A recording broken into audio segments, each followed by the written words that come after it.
Olá, meu nome é Sócrates Belém, sou médico psiquiatra. Estamos aqui com mais um episódio de psiquiatria, filosofia e um pouco mais. E hoje eu estou recebendo um convidado muito especial que eu tenho um prazer de trabalhar junto com ele. Ele é médico formado pela Unicristos, tem residência de neurologia pelo Hospital Geral de Fortaleza, o HGF, tem um fellowship na formação de cefaleia, tá certo? Ele trabalha muito essa questão de dores de cabeça, atua em consultório particular também e é preceptor da residência de psiquiatria da Associação de Psiquiatria do Estado do Ceará, a PEC.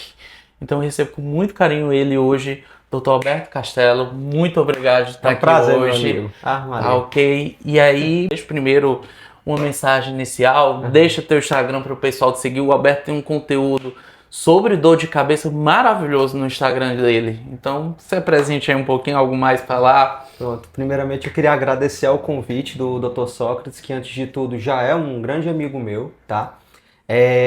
Foi com muita satisfação que eu fui, inclusive, trabalhar lá na instituição já conhecida, a PEC, ensinar também os residentes de psiquiatria a ver também o mundo da neurologia. E dentro desse mundo existem as cefaleias, né? Que é o que a gente vai tratar no dia de hoje, tá? Eu já fui muito bem apresentado pelo Dr. Sócrates, mas só complementando, eu ainda estou também atuando no ambulatório de cefaleia do HGF, tá? E o meu Instagram é albertocastelo.neuro, tá bom? Tá ok, Alberto. E aí, gente, que é tua área? Tua grande paixão são as dores de cabeça, ou o nosso termo técnico cefaleia, que a gente usa dentro da medicina, mas hoje espero que quem está nos ouvindo tem de suas diversas formas. Então, assim, minha primeira pergunta para ti, cara, dor de cabeça é tudo igual? Tudo é enxaqueca? Tudo se manifesta do mesmo jeito? Como é essa história aí de dor de cabeça? Pronto, Sócrates, é muito interessante essa tua pergunta, porque é uma dúvida também de muitos pacientes, tá? Primeiramente, a gente tem que diferenciar entre o que é uma cefaleia que pode causar risco de vida, tá? E uma cefaleia, ou seja, dor de cabeça primária, ou seja, é a dor pela dor, né? Primeiramente, dentre as cefaleias primárias, que são aquelas propriamente ditas dores de cabeça, como enxaqueca, cefaleia tensional, né? As cefaleias trigêmino autonômicas, que posteriormente, quem sabe, poderemos até abordá-las, tá? E diferenciar elas das cefaleias secundárias, que são cefaleias advindas de outra condição, como meningites, rompimento de aneurisma, AVC, dentre outros, tá? Então, existe uma classificação, que são os red flags, que são divididos em várias condições que possam ameaçar a vida do paciente, tá? Então, quais são as condições que nós temos que avaliar primeiramente? A idade do paciente, o modo de instalação das dores de cabeça, a característica dessa dor, se ela é latejante, em peso, se está irradiando para outra região fora da cabeça, né? Se irradia para a nuca, para a região de ombros também, tá? Então, é muito mais do que só avaliar a questão da dor, né? A gente tem que avaliar outras condições advindas para classificarmos entre primárias e secundárias, tá? E a partir daí a gente direcionar o tratamento. Perfeito, Alberto. Então, é somente para a gente deixar claro para o pessoal de casa. Tu me falou de vários tipos, de várias características, sinais de alarme. Assim, se tu pudesse dar uma dica rápida, 3 sinais de alerta que é para ir para emergência ou quando procurar o consultório. Perfeito. Qual é a diferença entre ir para uma emergência e quando procurar o neuro para fazer um tratamento para dor de cabeça? Maravilha, Sócrates. Primeiramente, a gente, na cefaliatria, nós temos que valorizar muito a anamnese. A coleta da história é muito importante porque, por meio dela, a gente consegue identificar alguns sinais que chamam bastante atenção e que a gente tem que orientar o paciente logo para a emergência, como um déficit focal neurológico agudo. O que é isso? Uma fraqueza do braço, da perna, de um só lado do corpo, de uma forma súbita, a gente tem que excluir AVC.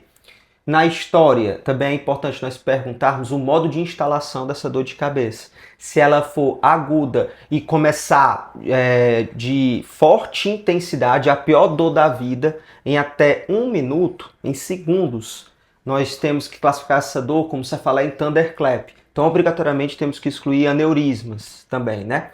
Sinais de hipertensão intracraniana, como vômitos em jato, alteração no fundo de olho com papiledema, tá? Dentre outros. Esses são os principais, assim, que a gente não pode esquecer de forma alguma. Certo. E quando procurar o consultório? Qual a diferença de, eu tive um dia estressante, tive uma dor de cabeça pontual e dizer, não, eu preciso procurar um neurologista? A maioria das pacientes, né, eu digo das pacientes, porque normalmente quem tem mais dor de cabeça são as mulheres, tá? Dentre as cefaleias tensionais, elas são mais comuns do que a enxaqueca, mas elas não chegam a levar o paciente até o consultório, porque é algo que não está incomodando a ponto do paciente ir até o médico e tal, iniciar uma medicação, na grande maioria das vezes, tá? Essas dores de cabeça são tão frequentes entre homens e mulheres, né? Que é uma cefaleia mais em peso, que é como se houvesse uma tração puxando a cabeça do paciente. Pode estar associado também a estresse, má postura, dentre outros, tá? Bilateral e não incomoda como a enxaqueca, né? Normalmente. Nas dores de cabeça tipo enxaqueca, é muito mais complexo. Normalmente essas dores são unilaterais, mas pode ser bilateral também. A questão da intensidade da dor são dores que costumam ser mais moderadas a de forte intensidade, tá? Pode incapacitar esses pacientes, pode estar associado a náuseas, vômitos, sensibilidade à luz, ao som aumentadas, tá? Então, prestar atenção também com relação à duração. São dores que, se você não tomar medicação, elas devem durar ali em torno, no mínimo, de 4 horas, tá? Mas pode se estender a isso também, a 72 horas, por exemplo, tá? Que são mais de 3 dias de dor seguidos, pode, caso o paciente não trate da forma correta. E a enxaqueca, ela é bem mais comum nas mulheres, 3 vezes, acomete 15% da população mundial, tá? E pode cronificar também.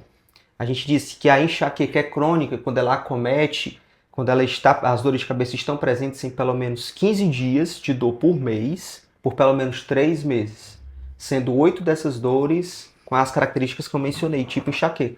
Porque quando cronifica, às vezes tem uma mistura entre enxaqueca, cefaleia tensional, cefaleia por abuso de medicação, que também é muito comum, esses pacientes costumam abusar de medicação, tá? Então tem essa mistura, mas pelo menos 8 tem que ser com a característica de enxaqueca.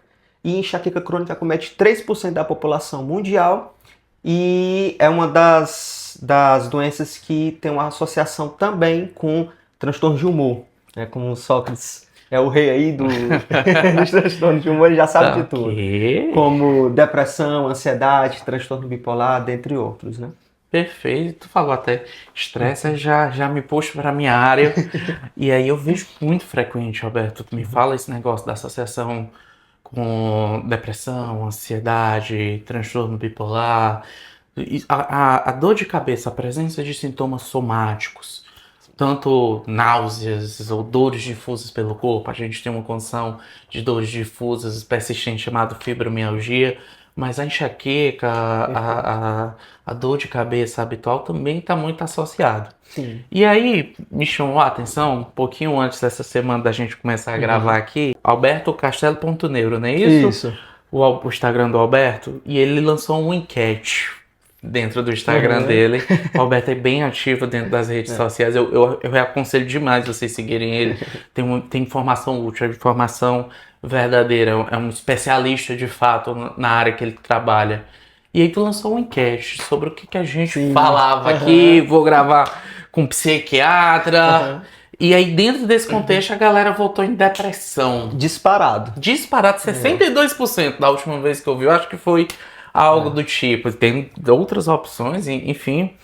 E aí, como é, Alberto? Com que frequência? Eu vejo muito, eu posso dizer, a experiência da psiquiatria como um todo, mas é um N, obviamente, enviesado, é uma amostra enviesada, que quem vê para mim tem depressão e ansiedade. Mas tu observa isso do lado da neurologia? O humor tem relação com a intensidade da enxaqueca, com a dor de cabeça como um todo? Como é isso? Totalmente, Sócrates, totalmente. A gente sabe que a enxaqueca, ela vai mudar na classificação, é só questão de tempo, ela vai deixar de ser só dor de cabeça e ela agora vai para o grupo de doença mesmo, ela vai ser uma doença, porque ela é uma desordem sensorial. O que quer dizer isso? Né? Pacientes com fibromialgia, com síndrome do intestino irritável, com endometriose, são também portadores de disfunções, onde o mecanismo dele perceber o limiar de dor ele é diferente, né? Justamente porque na enxaqueca existe uma hiperativação de algumas regiões do nosso cérebro que estão relacionadas a medo, hipervigilância, limiar de dor. Então, essas pacientes, principalmente aquelas que cronificam, elas têm uma associação, já foi comprovado, maior com transtorno de ansiedade generalizada, transtorno depressivo maior, tá? E essa associação ela é bidirecional. Ou seja, pacientes com enxaqueca crônica têm uma chance maior de cronificar se tiver depressão associada, tá?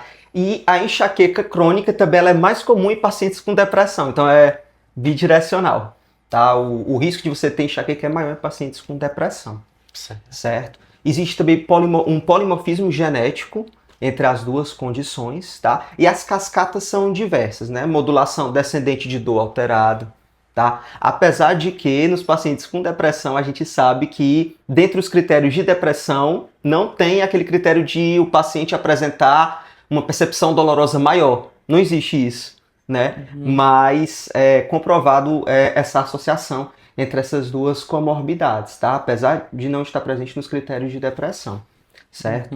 A gente percebe essa relação bidirecional.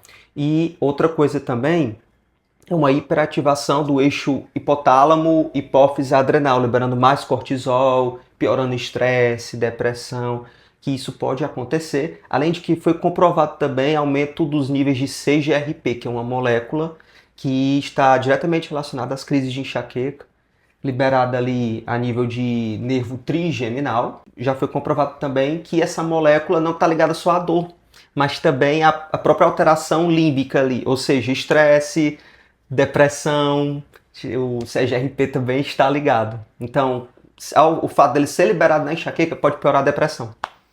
É uma duplinha sertaneja aí que acaba se encaixando uma na outra e até de uma maneira bem grosseira, pra gente falar até em linhas gerais.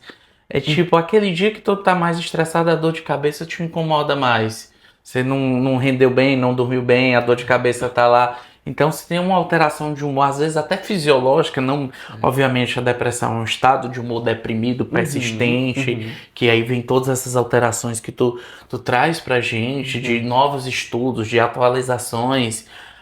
Mas até na questão fisiológica, de um dia mais triste, a tendência de vir uma dor de cabeça, de estar incomodado um pouco mais sobre isso, também é mais presente. As pessoas observam isso e no dia a dia, ansiedade, depressão, obviamente a gente falou muito aqui da depressão e ao mesmo tempo teve alguns casos que me chamaram a atenção e tu também compartilhou, a gente troca mensagem, a gente conversa no WhatsApp de vez em quando também. E tu me falaste, eu disse, comigo também tá acontecendo isso. Da sensibilidade do autismo à dor. Não é isso? Porque a gente fala muito dentro do autismo da hipersensibilidade sensorial, auditiva, luminosidade, que também é um gatilho para casos de enxaqueca e tudo. E o que é que tu observa dessa relação? Tem presente dentro do teu consultório essa associação? É uma abordagem diferente dentro de tua visão como neurologista? Essa questão é realmente uma dúvida muito frequente, tá? Eu tenho no consultório 2 a 3 pacientes que têm enxaqueca crônica e têm autismo já documentado, tá? Por diversos especialistas, eles já eram acompanhados, tá? Ela, no caso, porque são mulheres, certo? E são enxaquecas são bem refratárias, ou seja, o tratamento normalmente tem que ser multimodal, tá? Focando só numa medicação, normalmente não vai resolver o quadro desse paciente, tem que ser a nível de terapia, medicamentoso, né? Mudança do estilo de vida, tá certo? Mas o que eu venho percebendo, só que às vezes é a dificuldade desses pacientes em interpretar a dor, sabe? Em poder dizer o que realmente está sentindo. Muitas vezes esse paciente tá com o seu acompanhante ali do lado, que fala mais do que ele, né? Então, essa dificuldade na coleta da história, tá? Eu já cheguei a usar em um paciente meu que era adolescente ali, 12, 13 anos, tá? Que tinha enxaqueca e autismo, e eu pedi para ele desenhar, para ver se ele conseguia me dar mais informações sobre a dor dele, né? Então, você tem que se utilizar dessas ferramentas assim diferentes para poder abordar esses pacientes, tá bom? Entendi. Aí tu falou uma coisa agora que me chamou a atenção, paciente de 12, 13 anos. Tem enxaqueca na infância, na adolescência? Tem idade mínima para ter dor de cabeça? Como é isso, Alberto? Pronto, Sócrates, assim, não tem uma idade mínima não, mas na infância ela costuma se manifestar de outras formas. Como ela é uma desordem sensorial, às vezes o paciente no início, né, da infância, juventude, ele pode apresentar, sei lá, uma dor abdominal, né, vômitos recorrentes, aquela dor abdominal inexplicável, tá?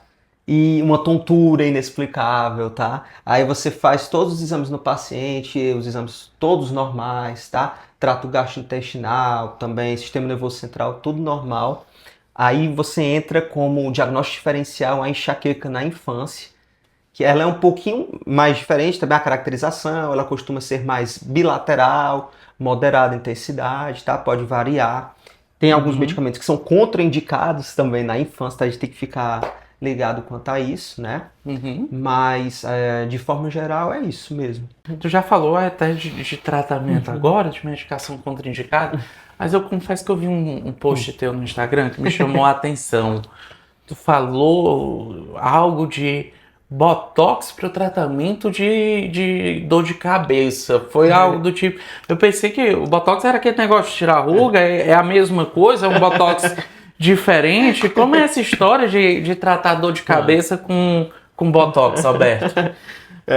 Perfeito. Só realmente já fiz várias postagens nesse sentido. Mas já está comprovado que o Botox ele serve sim, tem evidência científica para enxaqueca crônica, tá? Enxaqueca episódica não, tem que ser aquelas enxaquecas que realmente estão afetando a qualidade de vida do paciente em frequência de crises, tá? Pelo menos 15 crises por mês em pelo menos 3 meses, tá? Então tem evidência científica conforme um protocolo que se chama PREEMPT, onde são aplicados 31 pontos. Um deles aqui na região frontal, temporal, occipital, nucal e os ombros aqui no trapézio, certo? 31 pontos. Na estética, são bem menos pontos, é mais aqui na região frontal. E você está pensando, nesse caso da estética, só em paralisar o músculo. Aqui não. O Botox, a toxina botulínica, essa bactéria ela tem também a possibilidade de modular a dor, tá? Tanto em vias descendentes, como também agir sobre substância periaquedutal, né? Ela tem um poder também anti-inflamatório e de modulação da dor, né? Então, o nosso objetivo é justamente atrapalhar ali a questão da hiperexcitabilidade cortical, tá? Não é paralisar músculo, certo? Esse não é o objetivo, isso é consequência. Tá? Entendi. Então tem essa diferença, mas ele é nível A sim para enxaqueca crônica. E tem outras intervenções. É preciso se internar para fazer isso? Faz em consultório? Tu faz? Como é essa história aí? Tem também um bloqueio de ramo, coisa do tipo? Me conta um pouquinho sobre isso, sobre esses novos tratamentos para dor de cabeça, se assim podemos dizer. É muita coisa avançada, né, Sócrates, com relação ao Botox e o bloqueio de nervo, né, que a gente pode fazer também. É um procedimento extremamente simples, leva ali de 30 a 40 minutos, cada um assim, em média, e dá para fazer no consultório. O paciente vai para casa depois, assim, bem tranquilo, não tem pós-operatório, não tem nada. Pouquíssimas contraindicações, tá? E de efeitos colaterais quase zero também. É bem tranquilo, realmente, né? Tu faz, Alberto? Faço sim, isso. Eu faço esses dois procedimentos, inclusive eu uso eles, o bloqueio como coadjuvante aí do Botox, porque no bloqueio eu consigo, por meio da lidocaína, que é um anestésico, bloquear a dor do paciente, cessar a dor e manter o paciente sem dor por um tempo, que é o tempo que o Botox ali vai crescendo o nível dele, né, no nosso corpo e vai agindo de forma adequada, tá? E o paciente ele vai sofrer menos. Desde que esse período de transição pode demorar um pouco, ali de 1, 2 meses, então o bloqueio ajuda a segurar mais as dores nesse período, tá? Entendi. E aí, a gente falou dessa intervenção, mas ao mesmo tempo tem remédio, não é isso? Para tratar dipirona todo dia, é isso? Como é essa Não, história? pelo amor de Deus, só. É pra fazer dipirona, não é? Como é essa história? Quem tem dor de cabeça 3 vezes na semana, é pra ficar tomando analgésico, anti-inflamatório. Como é esse tratamento, Alberto? Pronto. Porque tu fez até assim, não, pelo amor de Deus. Até pra gente entender um pouquinho disso. É porque, só que existe uma cefaleia também que se chama cefaleia por abuso de medicação. É uma cefaleia rebote que pode acontecer em pacientes que exageram de analgésicos, triptanos, que é outra molécula, é outro medicamento que a gente usa também para direcionar contra a molécula que é liberada na enxaqueca, tá? Anti-inflamatórios, né? Tem analgésicos também com cafeína, que são piores ainda, tá? Principalmente, a gente tem que dizer para esses pacientes evitar de todas as formas opioide, que não serve para enxaqueca. Tramal e morfina, eles têm um mecanismo diferente, não tem um mecanismo anti-inflamatório, né, que seria o ideal para enxaqueca, então não faz o mínimo sentido fazer esses medicamentos. Inclusive, eles são mais fáceis de abuso, de não surtir o efeito, e o paciente também ele pode ter essa questão do abuso e procurar mais vezes a emergência para poder fazer uso dessa medicação e tal, e vai ter um efeito contrário, né? Então, se o paciente está exagerando nessas medicações que tu citou, uma delas é a dipirona, que é a mais fraquinha, entre aspas, né? É porque ele não está fazendo uma profilaxia adequada, tá? Então, o que seria a profilaxia? Que pode ser por meio de medicação, neuromodulação, botox, bloqueio, ou anticorpos monoclonais, que saiu agora do mercado o Emgality, que era um anticorpo monoclonal excelente também. O anticorpo monoclonal ele age sobre o próprio CGRP, né, que é a principal substância que dispara na enxaqueca, tá? E o outro agora que sobrou, o Ajovy, que é excelente também tanto para enxaqueca de vez em quando, episódica, como a crônica.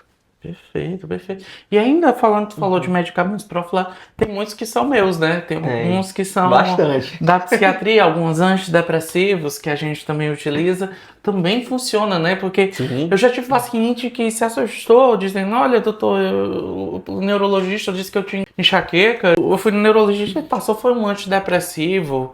Ou tipo, a gente vai consultando e... Não, eu só tomo remédio da neurologia. Aí quando eu olho, já é um antidepressivo.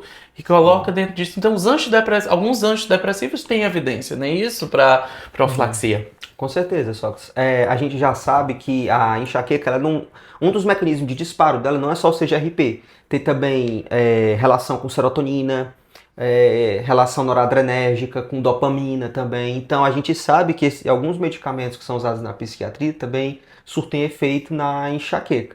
Um deles, assim, que é nível A, inclusive, é a amitriptilina, né, que muitas vezes ela é tratada como uma droga, entre aspas, suja, mas justamente pelos vários mecanismos que tem a medicação, né, ela é tratada como suja, mas ela é excelente na profilaxia dessas dores. O grande problema são os vários efeitos colaterais da medicação e que tu pode até me corrigir depois, sabe, com relação a essa informação, para depressão em específico teria que ser doses mais altas. Exato, né? corretíssimo. Já para enxaqueca de 25 a 50 miligramas já surtiria efeito, entendeu? Exatamente, para depressão 75 somente. Passar 25 de amitriptilina não trata depressão.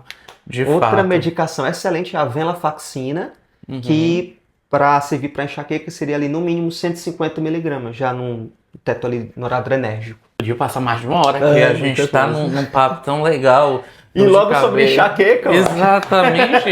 Enxaqueca e saúde mental, duplazinha sertaneja aí. Mas a gente também, para não se estender demais, obviamente, quem quiser te seguir, @albertocastelo.neuro, não é isso? Isso, exatamente. Tem muitas dicas, tu posta bastante, tu interage bastante na tua rede social. Mas aí eu queria que tu deixasse uma mensagem pro pessoal, ou que tá nos ouvindo, ou que tá nos assistindo. O que é que tu diria pro pessoal e pra gente finalizar como um todo? O que é importante ressaltar é que a enxaqueca, ela não é só dor de cabeça. Ela é uma doença, ela é uma desordem sensorial, ela não é frescura, tá? Tem muita gente ainda que trata a enxaqueca, tem muito preconceito com quem tem essa doença, tá? É uma doença que causa uma incapacidade muito importante, é a segunda, inclusive ela está na frente de depressão, por incrível que pareça, tá? Em nível de incapacidade. Ela gera desemprego, a paciente deixa de ter convívio, lazer, Então é algo sério, né? Tem que ser levado muito a sério, principalmente porque ela tem o risco de cronificar e a pessoa decorrente disso perder anos de vida de qualidade, tá? Consideravelmente. E não ser entendida, né, pelo parceiro, pelos familiares, tá?